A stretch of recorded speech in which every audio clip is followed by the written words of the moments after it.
እቺን ሴት አፍቅራታል እንዴ? አዎ አፍቅሪያታለሁ። እውነት? እቺ ምን አይነቷ ዲያብሎስ ፕሮ ማክስ ነች በእናታችሁ? አንተ ጥጃ ስነ ስርዓት ብትይዝ ይሻላል። አለበለዚያ የማትወጣው ጉድ ውስጥ ነው የምትገባው። ብሽቅ። ሰላም ውዶቼ እንደምን አላችሁ? ባላችሁ በሰላማችሁ ብዝት ትርፍ ይበልልኝ እያልኩኝ እንግዲህ ውድና የተወደደው የአፍላ ፍቅር ድራማ እንግዲህ በጣም ተወዳጅነትን ያተረፈው ነው ማለት ነው። አፍላዎች የሚተውኑበት እና ደስ የሚል ድራማም እንደሆነ ሁላችንም እናውቃለን። ተከታታዮች እንደምን አላችሁ እያልን እንግዲህ አፍላ ፍቅር እንግዲህ በየቀኑ እየለቀቀው ይገኛሉ ማለት ነው። እና በጣም ነው ደስ የሚለው። ደስ የሚል ፓርት ላይ ነው እንትን እያለ ያለው ማለት ነው። አሪፋ እየሄደም ነው። እንዲሁም እንግዲህ አፍላ ፍቅር 110 ተለቋል ማለት ነው። በጣም ገራሚ ነው ማለት ነው። በክፍል 109 እና 108 ላይ እንግዲህ በጣም ብዙ ነገሮች ተፈጥረዋል ማለት ነው። እነ ፊዮሪ የሄርሜላን ጋርድ እንግዲህ ከጀርባ ሁና መታው ነበር ማለት ነው። በዚህኛው ክፍል ጋር ደግሞ እንግዲህ ፊዮሪ ከኋላ ብቻዋን በምትሄድበት ሰዓት እንግዲህ የሄርሜላ ጋርድ እንግዲህ ከኋላ ይዟታል ማለት ነው። ሄርሜላን በጣም ደንግጣ ነበረ። በዛ ሁኔታ ሆና እንኳን ልታምንለት አልቻለችም ማለት ነው። ስለዚህ እኔን መሳፈጥ ከምን ጋር እንደመጣላት እንደሆነ ማወቅ አለብሽ ሲላትም ገልጾላታል ማለት ነው። ስለዚህ አሁን ምን ልታደርገኝ ነው ስትለውም ከዚህም በኋላ ከሄርሜላ እንትን ብትደርሺ እኔ አንቺን አያድርገኝ በማለትም እንግዲህ አስፈራርቷታል ማለት ነው። እሷም ደግሞ እሺ አልደርስም በማለት እንትን ብላለታለች፣ አምናለታለች። ያው እየተገለማመጠችም ቢሆን አምናለታለች ማለት ነው። ይሄን ነገር እንግዲህ ለቆላታል። ሄርሜላ እንግዲህ ህጋዊ ጋርዷ ነኝ እኔ ስለዚህ ለሄርሜላ ሁን የተባልኩትን ነገር ሁሉ መሆን እችላለሁ። ስለዚህ ያችን ወይጦ ንገራት፣ ከዚህም በኋላ ከኔ ማትደርስ ከሆነ እንደማልደርስባት ንገራት ስትለውም ደግሞ እሱ የኔ ስራ አይደለም፣ እኔ እሷን ከክፉ ነገርና ከአደጋ ልጠብቃት ብቻ ነው የምችለው በማለት ገልጸውላታል። እንግዲህ ደንባሪት ደግሞ በጣም በመፍራት ላይ ነች ማለት ነው። በጣም እየፈራች ነው ያለችው ማለት ነው። እንግዲህ ብሩኬ ባገኘችው ሰዓትም ወደ ትምህርት ቤት ስትሄድ ብቻዋን ላለመሄድ ስለምትፈራም ደግሞ ብሩኬን አቁማ አናግረዋለች ማለት ነው።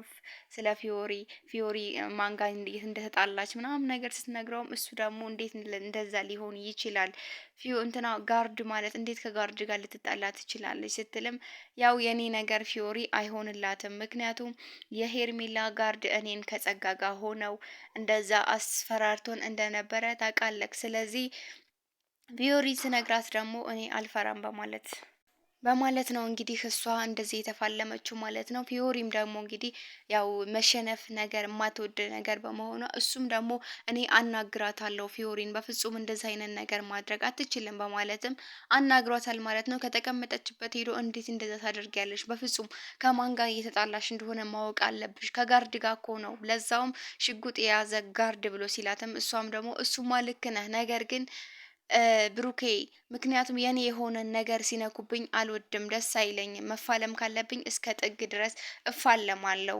ለምን የኔ የሆነ ነገር ይነኩብኛል ሲላትም እኮ መፋለም ካለብሽ ስንት ሌሎች ነገሮች አሉ መፋለም ያለብሽ፣ እንዴት ከዚህ ሽጉጥ ከያዘ ጋርድ ጋር ትፋለሚያለሽ?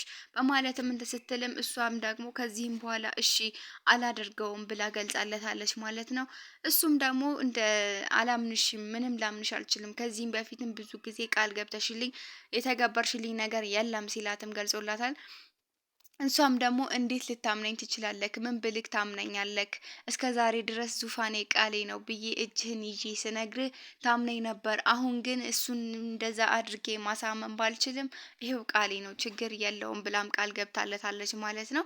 እንግዲህ ቤተሰቦችዬ እንትናና ደግሞ ቤዚቲና እንግዲህ ቤዚቲ ደግሞ ወደ ትምህርቷ ተመልሳለች ማለት ነው። ወደ ትምህርቷ ተመልሳለች። ቹቻይም ደግሞ ስታያት ጭራሽ ነው ያላመነችው። ምክንያቱም ለተወሰነ ጊዜ ቁጭ ብዬ ራሴን ማዳመጥ እፈልጋለሁ በማለት እንደገባች እናውቃለን። አሁን ዛሬ እንግዲህ ፏ ብላ ተመልሳለች። ወደ ትምህርቷ ሬዲ ሆና አስባበት ልቧን ጠይቃ ራሷን ጠይቃ ወደ ትምህርቷ ተመልሳለች ማለት ነው። ልቧም ደግሞ የተሻለ የራሱን መልስ ሰጥቶኛል ብላለች። እንግዲህ እውነት መሆኑን ባናምንም እንዲሁም እንግዲህ ቹቻዬ ያልሆነ ነገር አስበን ከዚህ ትምህርት ቤት እንድትሄጂ አደረኩሽ አይደለ ውዷ እህቴ በማለት ስትላትም አይ እናንተ የተሰማችሁን ነገር ነው የተናገራችሁት፣ ነገር ግን ያ ስሜት እኔ ጋር የለም፣ አስቤበትና አዳምጨዋለሁ፣ ነገር ግን ያሬድን እኔ አላፈቀርኩትም፣ እናንተ ያሰባችሁት ሀሳብ ዝም ብላችሁ ነው በማለትም ገልጻላታለች። ቹቻዬም ደግሞ ከራስሽ በላይ ማንም ካንቺ በላይ እኛ አናቅም፣ ስለዚህ ልብሽ ያለሽን ማዳመጥሽ ዋናው እሱ ነው በማለትም እንግዲህ ገልጻላታለች ማለት ነው። እንዲህ ከቹቻ ጋር ተለይታም ልክ ስትመጣ ደግሞ ያሬድ እንግዲህ በጣም ደብሮታል እንደምናውቀው።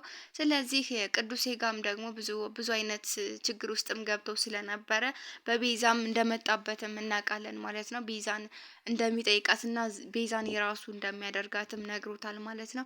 እሱ ሀሳብም ስላለበትም እሷም ከትምህርት ቤቱ ስለሄደችም ይሄ ያስጨንቆት በነበረበት ሰዓት እንግዲህ ተክዞ ነበር ያየችው እና ልታናግረውም ነበር በእርግጥ ስትሄድም የነበረው ያሬድ ላናግርህ ስትለው ቤዚ ደህና ነሽ ግን ሲላትም ገልጾላታል። እሷም ደግሞ አዎ ለምን ጠየቅከኝ ስትል አይ በተረጋጋ መንፈስ እንነጋገር አልሽኝ ብሎ ሲላትም እሷም ደግሞ አዎ የአሁኑን ጉዳይ በተረጋጋ መንፈስ ነው ላናግርክ የምፈልገው ስትልም ነግረዋለች ማለት ነው። እሺ ችግር የለውም አናግሪኝ ሲላትም ያሬድ እኔና አንተ ባለፈው አፈቅርሻለሁ ባልከኝ ጉዳይ ነበር ልንነጋገር የሚገባው። ነገር ግን አንተ ያልካት ይሄ ስሜት አንተ ጋር ብቻ ነው ያለው፣ እኔ አንተን አላፈቅርህም በማለትም እንግዲህ ያሬድ ደግሞ በፍጹም እንደዛ ሊሆን አይችልም፣ ይሄ ስሜት ግን ትክክል ነሽ፣ ቅድም ያልሽውን ስሜት አስበሽበታል ስላትም አዎ አስቤበታለሁ፣ ብዙ ጊዜ አስቤበታለሁ፣ ነገር ግን እኔ አንተን አላፈቅርህም በማለትም ገልጻለታለች ማለት ነው። ስለዚህ ከኔ ውጪ አንተ ሌላ ሰው መልመድ ያለብክ ይመስለኛል እንጂ እኔ አላፈቅርህም በማለትም ገልጻለታለች። እሱም ደግሞ እሺ ብሏታል። ያው አስቢበት ቢላትም ልቡ ቢሰበርም ምንም ማድረግ ስለማይችል እንደዛ ብሎም ገልጾላታል ማለት ነው። እሷ ግን ይህ ስሜት እኔ ጋር የለም ብላ ገልጻለታለች። ከዛም በኋላም ደግሞ ያሬድም ደግሞ እሺ ችግር የለውም በማለትም ገልጾላታል። ከዛ ውጭም ደግሞ እንግዲህ ቤተሰቦቼ እሷም ደግሞ በቃ ጨርሽ ሲላት አዎ ጨርሻለሁ ላልቴ ስትል ግን በማንኛውም ሰዓት ካስፈለግሁና እኔ ከኔ የምፈልገው እርዳታ ካለ ችግር የለውም ልረዳህ ዝግጁ ነኝ ብለዋለች። እሱም ደግሞ ችግር የለውም ምንም የምትረጂኝ ነገር የለም ካስቀየምኩም ይቅርታ አድርግልኝ ስትለውም እኔ ምንም አላስቀየምሽኝም፣ ስለዚህ ምንም ስላላስቀየምሽኝ ይቅርታ መጠየቅ አስፈላጊ አይደለም ብሏታል ማለት ነው። እንግዲህ ቤዚትዬም በጣም እንደከፋትና ልቧ እንደተሰበረ እያወቅን እንግዲህ እሷም ሄዳለች ማለት ነው። ወደ ክላስ ሄዳለች ማለት ነው። እንዲሁም ደግሞ እነ አቡሻና ሚኪ እንዲሁም ቦቸራ ቢኒያም በትምህርት ቤት ስሙ እንግዲህ ከ3ኛ ክፍል እንዳቋረጠ አይተናል። አሁን እንግዲህ ፎንቃውን ወይም ደግሞ ሄርሜላን ብሎ እንግዲህ ወደዛ ትምህርት ቤት ሻይ ቤት ለመቀጠር እንግዲህ ዶክሜንት ይዞ መጥቷል ማለት ነው ከነ አቡሻ ጋር። እሱ እንግዲህ በሄደበት ሰዓት ሊዲያ በዛኛው ቻናል በአሁኑ እንግዲህ ቶሚ በማለት ተዋውቀዋለች ማለት ነው። እንግዲህ ቶሚ የዳይሬክተራችሁን ቢሮ ልታሳየኝ ትችያለሽ ብሎ ወስደዋለች ማለት ነው። ችግር የለውም አሳይሃለሁ በማለት ወስደዋለች ማለት ነው። ግን ለሴት ሲያይ ፈጠን ፈጠን የሚለውን ነገር እና አቡሻ ምንም ሊቀበሉት አልቻሉም ማለት ነው። እዛ ሆኜ ፎንቃዬን እንትን ማለት ከቻልኩኝ በማለት ነው እንግዲህ እሱም ወደ ትምህርት ቤቱ ተቀላቅሏል ማለት ነው። እንግዲህ እንትን ለማለት ነው የሄደው። ይቀበሉት አይቀበሉት አይታወቅም። እነሱም እንግዲህ ደስ የሚሉ አክት የሚያሳዩ እነ ቹቻዬና እንዲሁም ደግሞ የቹቻ ፎንቃ ቀስቴ እንግዲህ ቀስቴና ቹቻዬም እንግዲህ በዚህ በትዝታ ውስጥ ነው ያሉት። እንደተጣሉ እናውቃለን። እንግዲህ ማንም ሊያስታርቃቸውም አልቻለም። ምክንያቱም እንግዲህ ቹቻዬ ከአጠገቤ እንዳትደርስ ጭራሽ ደግሞ በጓደኞቼ ዙሪያ እንዳትደርስ በማለት ስላስፈራራችውም እንግዲህ ቹቻም ለብቻዋ በአሳለፋቻቸው ትውስታዎች እንዲሁም ቀስቴም ከሷ ጋር ባሳለፈው ትውስታ እንግዲህ ሁለቱም ተጠምደው ነው ያሉት ማለት ነው። በግል ጉዳያቸው ተጠምደው ይገኛሉ ማለት ነው። እንግዲህ ሁለታቸውም ለምንድን ነው ግን ከልቤ ልትወጣልኝ ያልቻልከው እያለችም እንትን ትላለች ማለት ነው። እሱም ደግሞ እንደዛው ፎንቃውን በጣም እንደሚወዳትም እናውቃለን። እንግዲህ እነዚህ ጀማዎች ጥንድ ሆነው እንዲሁም ደግሞ የክሩ ጀማዎች በጣም ደስ የሚሉ ግልጾች ናቸው።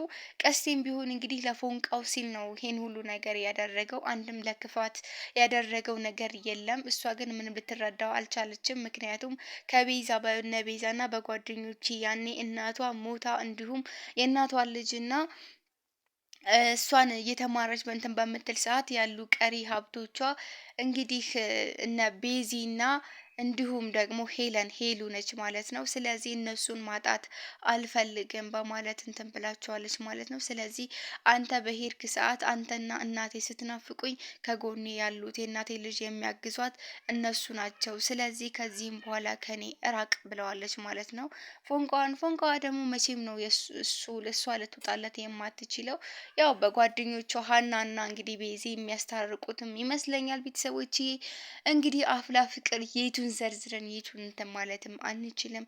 በጣም ደስ የሚል በጣም ብዙ አይዲያዎች የሚገኙበት ነው። እየገባችሁ እንግዲህ ቻናላችንን ሼር፣ ኮፒ ሊንክ እንዲሁም ሰብስክራይብ በማድረግ ተባበሩን እያልን እንግዲህ ቤተሰቦች አፍላ ፍቅር ያላያችሁትም እያያችሁት ያያችሁትም ደግሞ በደንብ ሰና እንደምትሉበት እናምናለን። ቸር ሰንብቱልኝ። እወዳችኋለሁ። በቀጣዩ ክፍል እስክንገናኝ